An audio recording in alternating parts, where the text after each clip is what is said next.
Thank you, Roger. Thank you, Tillman and the panelists for the debate. That was really interesting and quite a shift. I really hope that bodes in a different way for November 8th. That we don't see such a shift in the undecideds to a vote that we're clearly not in favor of. Anyway, that's the last of my political grandstanding at the moment. Anyway, thank you. I really want to thank, actually, what makes a symposium successful, I think, is the participation of people here in the audience. It's pulling together some really interesting speakers, good moderators, and really having good content. And together with that, I think some humor, some candor. I think we heard some really great candor, both today and yesterday, and a little bit of mild interrogation, balanced with good technical discussion. And that, I think, brings together an engaged audience and engaged participation from people here, which we really appreciate, because that's what makes a more interesting, I think, symposium. So I want to welcome both Judith and Bob. Thank you for both being up here to sort of round out and close out the symposium. I think I don't have to do long introductions for both, but I think to be fair to both of them, and to those of you in the audience who may not know them, which I would be surprised about, but just in case, I'll start with Bob. Bob is president and a founding member of the Boulder Institute of Microfinance. Boulder, as many of you know, is really the longest running financial inclusion, professional development institute, now with over 5,000 graduates and practitioners, and I would guess many alum here in the room. He's also the professor of practice in the Maxwell School of Citizenship and Public Affairs at Syracuse University in New York. He's held several positions, including Director of Financial Services for the Poor at the Gates Foundation, Senior Advisor to CGAP, which is when I first met him, at the World Bank, and we know he's had a prolific career and continues to have a wonderful way of leading our thinking around microfinance as we've moved to financial inclusion. If any of you have heard Bob's lecture around what microfinance 1.0, now to what version are we, Bob? Hopefully 3.0. Okay, 3.0. It's a great talk to listen to. And of course, Boulder and Bob were an important partner for us in the first 3 symposium. We've given him a break and given him his life back by not having to work so hard this year, but in a different capacity and more as one of our advisors. Judith, Aguga Acon, is Technical Director of Access to Finance Rwanda. We heard from one of her colleagues this morning on the really great panel moderated by Olga around policy and the work that's been happening here in Rwanda around financial inclusion. Access Finance Rwanda is focused on increasing access to financial services in Rwanda with an emphasis on low-income people. Judith previously worked as the Chief Technical Advisor with UNCDF, UNDP, and the Ministry of Finance in Lesotho. Her work has spanned policy and regulation for financial services, including microfinance, ag finance, SME lending, savings groups, SACCOs, insurance, and digital finance, focused on low-income clients. So the 3 of us, but primarily I'll let the conversation be with Bob and Judith to really look back at both yesterday and today and think about what it might mean for Symposium 2017. Maybe we won't, according to William, maybe we won't need one between now and next year. But also, what does this mean? What do the conversations mean for how we're thinking about financial inclusion in the future? So just to start off a little bit, I think on day 1, we looked, and overall, day 1, we know we looked from the outside and from the inside. On day 2, at the relationship between clients and financial service providers. And taking, I think on day 1, the outside view, We heard how behavioral sciences can provide insights into the way people in general and low-income clients in particular make decisions about their money and their financial futures. And using these insights from the field, financial services providers can better design and deliver products and services that poor people need and expect. So we had some interesting discussion about how we use data and how do we leverage that data better from multiple sources, and how those behavioral insights together with the data, how can they be better positioned within financial services providers to design products and services that work with the client in mind. So, Bob, you've got significant experience in this sector.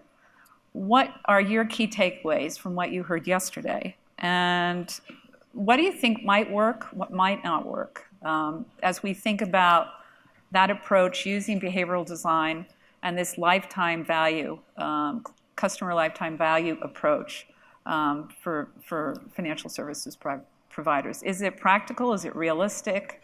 Have we been thinking about this too long now? So what are your thoughts on this? Well, thanks a lot for inviting me up to give some closing thoughts. I'm really delighted with the first day of the symposium and the focus on behavioral economics, and feel like since the beginning 4 years ago, we're at a point where there's a lot more robustness in the thinking and the experiences that we're able to talk about. If you look at 2 or 3 years ago compared to what we just heard the last couple of days, I'm really impressed and pleased with how many advances. A couple of things struck me, and I've got my notes here so I remember who said it, but I really liked the very first comment from Eldar of behavioral economics helping us move from intention to action. I thought that was a really powerful statement, because how many of us intend to do so many things, and then of course it just falls by the wayside. And so I thought that was a very powerful statement. Thinking about design, keeping that in mind seems very practical and focused. Second, Salgato kind of talking about the fact that we don't read. That was kind of funny. Yeah. But not really, because in fact, writing stuff up is probably the worst possible way to communicate with people things that are really important in terms of understanding. I think that's really fundamental. We as highly educated people dramatically overestimate the amount of anyone reads, frankly, and absorbs and is able to work into their way of thinking. What I also thought was really practical about the behavioral economics that we heard along the way were context, and discovering in the gender conversation the importance of a human touch, but really understanding in thinking about the products in our service, the importance of context. I think we don't necessarily do that. The hyper-standardization of the years past doesn't, lead you to that. Timing. A lot about timing. We heard in several examples how important timing is to get to the right person with the right sort of offer, and then the message. How do you get the message? Is it a nudge? Using behavioral economics to make those messages more effective. But I think above all, and I'm not quite sure we got it as much as we probably will in future, is segmentation. The behavioral economics and the big data, really provide the key to segmenting clients. And it's really through segmenting clients that we're going to get the power out of data and the power to tailor particular product offering mixes to, people's specific set of needs. It's not a single need, but rather that kind of portfolio. And I think segmentation is still yet fairly underexploited as a use of big data in microfinance, certainly across the board. It's starting a little bit more in some of the non-traditional players. So I guess that's what I would say about the importance of segmentation. I have just one final comment editorial. I don't think there's anything in initially digital financial services that necessarily takes you down market. It takes you broad, but it doesn't necessarily get you to some of the clients we started out trying to serve. I think the debate talked a bit about that. I think that's really an important dimension. And the same with behavioral economics. Behavioral economics has a capacity to do great good if it allows you to go from intention to action, and it's an action that on balance is actually really, really good for you. But that same behavioral understanding can take you to really pernicious outcomes if it triggers your impulse to do something that upon further reflection you probably wouldn't have preferred to done. It's locked you into something that may be actually quite a burden later. So I wouldn't presume that either digital or behavioral is directionally good or evil. I just think you have to really be conscious and intentional about where it's taking you, and always vigilant that you're doing better and not worse with people. Thank you, Bob. There's a lot to probe there further, so maybe if we'll have time, maybe we can come back to some of those statements. But again, shifting to day 2, Judith, the major theme was really looking from the inside out. So I think we had a really interesting discussion, really looking at, the customer lifetime value. I'm sorry I can't remember your name, but I thought the conversation with MMI was just fascinating, and there was some really elegant humor, I think, around some of the anecdotes that she told and shared with us about what they're learning and how they're doing the change management within their organization. So in that panel, we certainly heard about organizations that have embraced change and the challenges of change management, both across the organization, for management, and even for clients of the service provider. We also heard, today a lot about you don't have to do it alone, that partnerships with other players can be the smart way to offer services to your clients. And we've heard countless examples. I think Erifu really got a nice promotion here on the stage because they're clearly working and providing an important service to and working in partnership with some of these key both banks and telecom players. But Judith, you've had a front row seat here in Rwanda as various partnerships have been born and evolved to drive financial inclusion. What's been your experience here? What lessons do you see coming out of this approach? And maybe if you can comment, and we had that, again, a good panel around that earlier this morning. What do you think's worked well, and maybe where do you see some of the challenges? Thank you very much. First of all, allow me to really appreciate the fact that people came for this workshop. Thank you so much for coming. It's too late to say you're welcome, so I hope every Rwandan who is seated next to you will be able to say bye to you. So thank you very much for coming.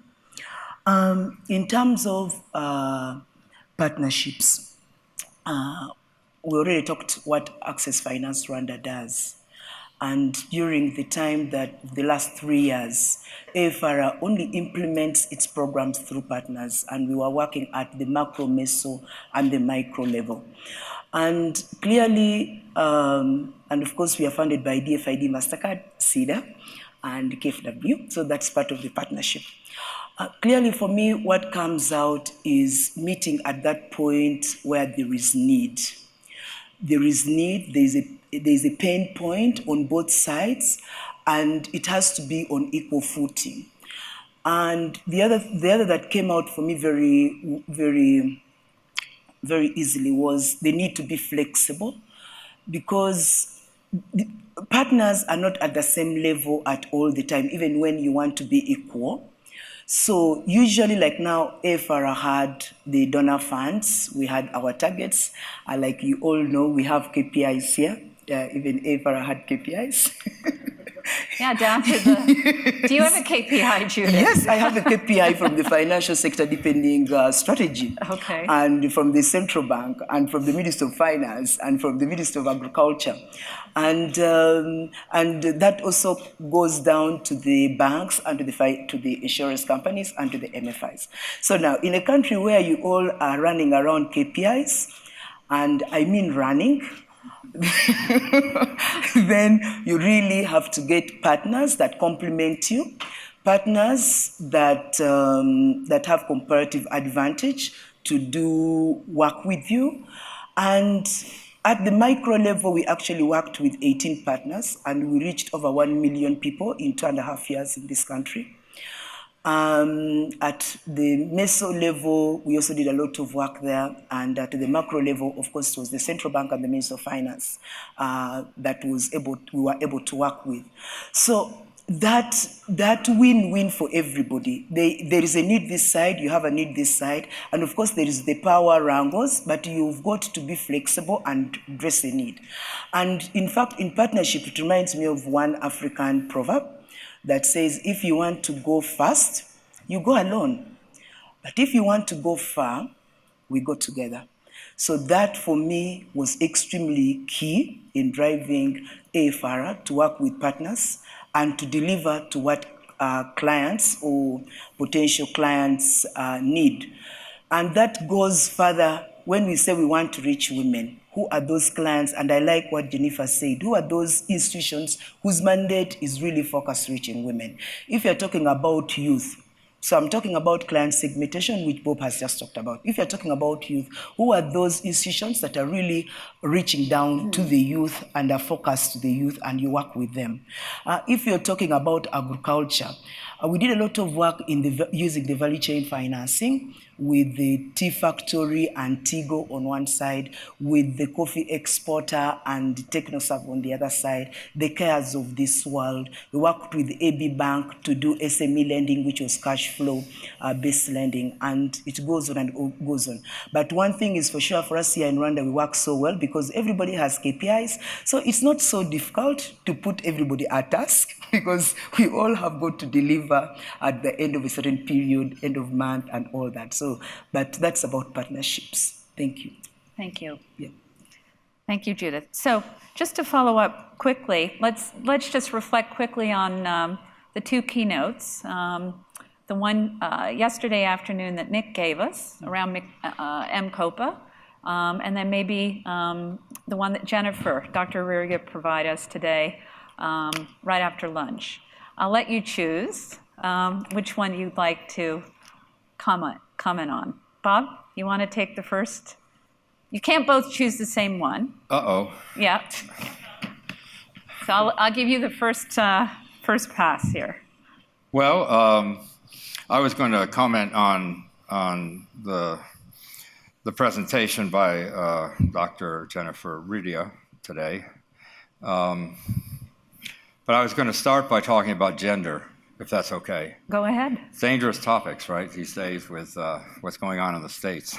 But anyway, I was really pleased to hear a number of comments along the way the last couple of days about efforts particular institutions are making to reach out in a somewhat differentiated way to women, whether it was looking at the timing of actions or looking at the context, the surround, the environment, the empathy. These are really concrete and very specific ways in which some organizations are trying to pay particular attention to women. And I think that's the ultimate challenge, right? It's, we've given ourselves a free pass for a long time in saying we're all about women when, for a lot of institutions, I just think that means having a lot of women clients, not necessarily doing something. Yeah, it's outreach, but it's not doing something differential that has been designed with women in mind. And I'm very encouraged to hear those examples. Today I heard 4 or 5. I think I heard Rosa talking about the human touch. I heard Eric talking about timing. There were a number of these that came up. But referring to the keynote, I was just so excited to hear an old-timer like me remind us of why we got into this, and to remind us of the importance of intention, of creating a space, creating validity and legitimacy for the economic lives of all poor people, but particularly women. I think when all the data geeks and the folks around with the digital stuff, have done their work and traditional microcredit's all gone away, which I suspect it will in 20 years, the lasting legacy, I truly believe, of microcredit and the pioneers like Jennifer and others that you mentioned who are also distinguished won't be microcredit. It will be having provided dignity to the lives of the very poor. That's what will remain for humanity, not some credit technique. And for that, I thank you still. And I think we all appreciated with the standing round of applause that you reminded us, of not only the passion for what we're about, but the passion for making those lives better and truly more dignified and worthwhile to all of us. And so that's what we can't lose in all the talk about systems and channels and data and all that. We need to stay and have leadership that keeps us focused on why we're all here. So I appreciated that enormously. Thank you, Bob. Thank you. Judith, how about Nick then? Default. Sorry, Judith. It might have been easier for her to talk about women. Dr. Rurias. So that's why it's kind of nice that you switched it up a bit. Thank you. First, I would like to really thank Nick for the innovations that he has brought once again to the market, and that is M-Copper. And I would like to talk about the dignity to the woman or the dignity to the clients. And that dignity is meeting the client's needs, is putting the clients at the center. All the data insights and all this, if we are not intentional, like Nick was intentional, it's not going to take us anywhere. We shall come back to the drawing board again. So what M-Copper is really talking about is the long-term value proposition for the client. And we've got to think about the client that way. And the first presentation yesterday was about scarcity and the bandwidth and the risk averseness of the client because of the low income. And then it touched me. And at one moment, I asked myself, I wondered how many Africans are in this room, how many Asians are in this room, and how many people have experienced poverty. And for each one of us, at least I can talk very comfortably about East Africa, is that for every person who is seated here in this room, we are sitting on a whole village, each one of us. And if you're a woman like me, it's even worse, because you have the village of your father, and you have that one of your mother, then you have that of your husband. So that whole level of poverty, and it just changes by the M-Copper. It just changes by that. And I wondered what any one of us who knows what that is, what is that? What is that power that M-Copper has put in the house of the Kenyans, of the Tanzanians? And I said, when are they coming? To Kigali, to Rwanda. Because honestly, the grid is not going to take us anywhere. But even if it is, let us imagine a world with a grid. It's so expensive. And then I imagine the radio. And so many of us in this room do so much research.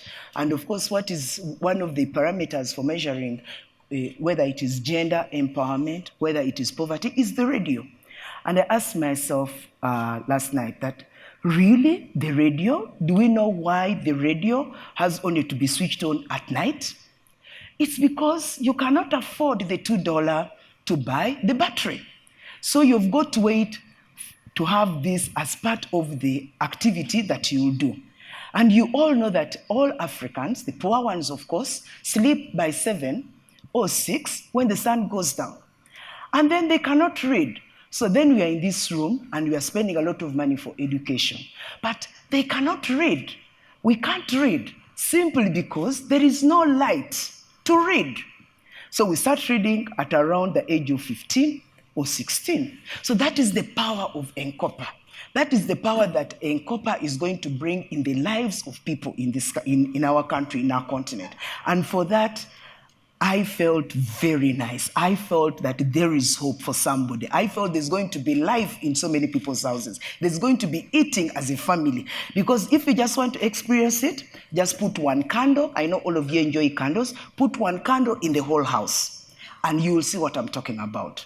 So children are reading, the radio is being listened to, the power of the mobile is being charged, and there is light, there is life, there is hope through that Nkompa. And that's what Nkompa means to me. Thank you. So clearly, Nick had a big impression on you. Thank you, Judith. Really, just quickly, because I'm getting the red light here. Where's Roger? Okay, I'll respect that. Okay. One last statement, really short. What would you like to see us talk about, on this continuum of client centricity? What should be featured next year? I don't think, first of all, I think everybody in this room, I tried my best because I knew I was going to come up here. I tried my best to talk to everybody, some people in this room, and if I didn't talk to you, I'll try at the cocktail. And please also try to reach me. You can't miss her. So I tried my best, and I kept on asking, what is your aha? What do you feel about this conference? And I realized that everybody appreciates the issue of putting the clients at the center. Everybody appreciates the issue of using data. Everybody appreciates we need to work differently, we need to operate differently. But as Bob is saying, what is the intention of that? Is it your intention or is it the client's intention? And I don't think that we are ready. Oh, sorry. Yeah. I don't think that we are ready to move to the next level. I still think that the next 2017 SoFI, we should discuss this. And I just want to finalize with a quote from our president, Paul Kagame, that says that he said at one point that development is not about, it's much more than money, and to be much more than machines or good policies. It's about real people and the lives they lead. And that is the real people that we should talk about. And the lives, it should translate into the lives they lead. So that's how I end my presentation. Thank you, Judith. Bob?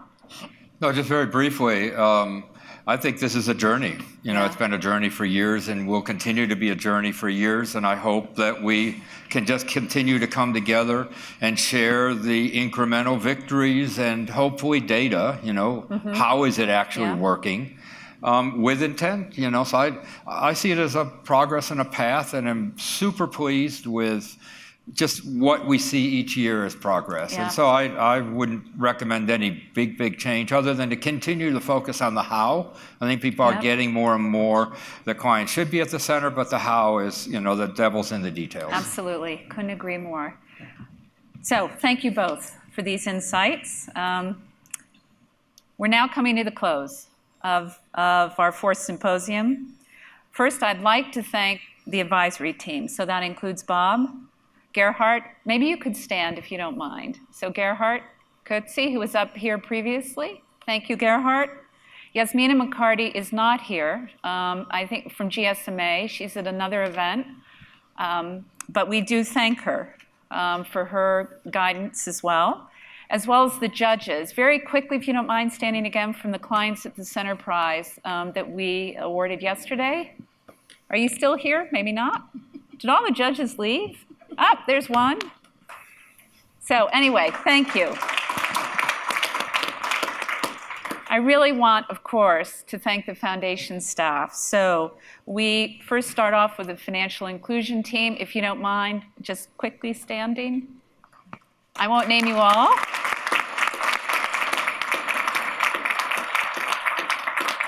Thank you. The communications team. They're probably all off on the side, but there's Roger. And the learning and strategy team. I think we have at least two people, Lindsay and Samir, really for a really nice and successful, I think, successful symposium. I do want to call out, always one special person, Sumaya Sajad. Sumaya, where are you? She crafted and really worked hard. I mean, we're no sooner going to get back to Toronto by next week, we're going to start working on 2017. So Sumaya, enjoy the weekend. Maybe a little bit more. Really thanks to the production crew from here in Rwanda who, makes this all work. From maybe they can't control the AC, but it's probably kept us on our toes a bit. And really the team from South Africa, you've seen them from the minute you stepped off the plane to the minute you got here and all throughout the week or the last 2 days that have really helped us deliver, I think, a high quality production here on the symposium. But really, most of all, thank you all. As I said at the beginning, you've been incredibly engaged. The fact that you're all still here and you haven't left for the airport yet, I really thank you for that. We all thank you for that. We also appreciate the questions, the engagement, the feedback that we get every year that shapes how we organize and curate the agenda. So thank you again. Thanks a lot.